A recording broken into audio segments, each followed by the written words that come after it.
Hey, I know I'm actually going to be uploading this before I upload any of the other videos that I've been supposed to upload this week, which I understand is really bad, but it's been a pretty hectic week, and right now, as you can see, I'm not at home. I'm cat sitting, and I think I mentioned this before, but I can't edit on my laptop. I'm going to see if there's a program I can download, but right now I can't, and I need to do a lot of editing for the videos that I wanted to do. So anyway, but right now I just want to make a quick video response to Katie's video on masochism, alcohol, and driving, although I'm only going to be talking about masochism and driving. Now, the first thing that I want to point out is that I love that Katie brought out the whole dictionary definition of masochism, because almost any time I get in an argument, the first thing I do is say, well, I mean, you really have to define the term first. And it's kind of an obnoxious thing to say just for every time you do something, but I think that because everyone is so different and everyone thinks so differently, it's always important to be so super explicitly clear in what you're saying, which in a way goes back to what John always says, John Green, that is, always says about grammar, which is it's to make communication as transparent and understandable as possible. So I feel like when you, and quite honestly, that's even more important when you're having a discussion and you have conflicting views and you're trying to be rational and understanding, but at the same time trying to express your own opinion and in a way trying to put your views onto another. As much as we try to avoid it, that's quite honestly what we're doing. Now, on to the topic of masochism. Just for what Jeff originally said about how he kind of thought that being who he wanted to be made him a masochist, I think that, I mean, for my personal definition of masochism, I guess it would be my colloquial definition, since the dictionary definition is pretty definitive. I would say that masochism is just like the intentional conscious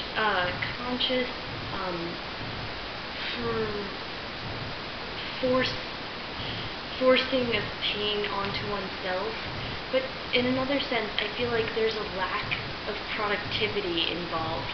So what Katie was mentioning about sports and how you have this pain, and it's a very deep physical pain that is very concrete and easy to pinpoint, but it's at the price of something, you know, for a greater good, which might sound a little tacky, but let's face it, that's what it is. And I can directly relate because I don't know if anyone knows this, but I horseback ride a lot, and so it is very physically intense, but the fact is you know that you're being productive and you're working towards a clear goal.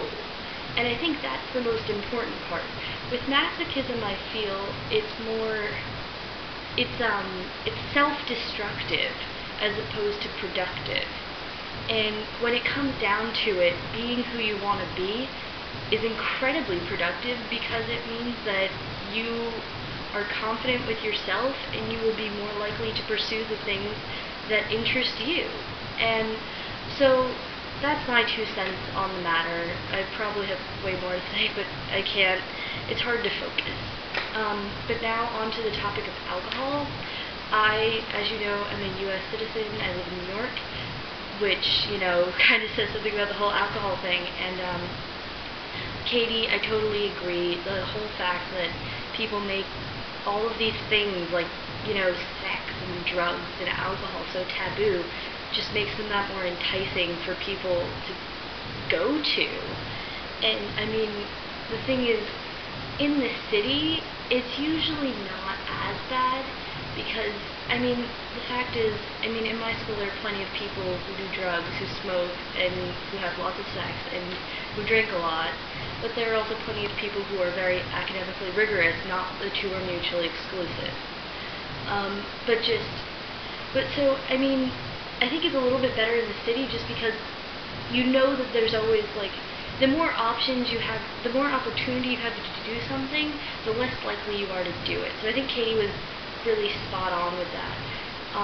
However, I would also like to add, I actually live in a very kind of suburban town, even though it's in the New York City, and it's just so much worse there because it has that suburban complex where you're kind of trapped in this place you don't really like, and you think all you can do is drink and party, and it's really horrible.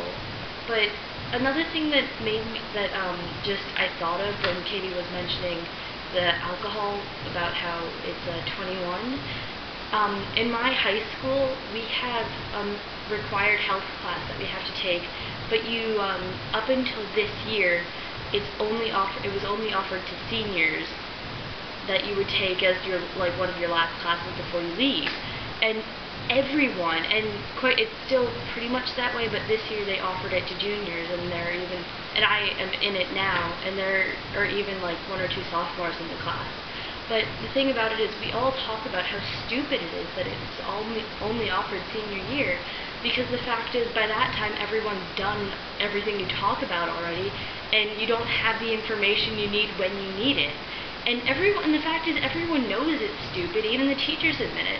But I feel like that just proves how broken the system is, that you can have something so blatantly and flagrantly wrong that just kind of stays the way it is because no one bothers to change it. And I mean, that's the thing that really just gets on your nerves, because it's just, you know it's wrong, so why don't you do something about it? But yeah, so those are my thoughts on the matter. I should probably stop talking because I'm in an apartment and people are going to yell at me. But yes, so Katie, happy almost birthday. It's like an hour away because it's very late, and I will upload my collab videos soon, so look forward to those, and bye!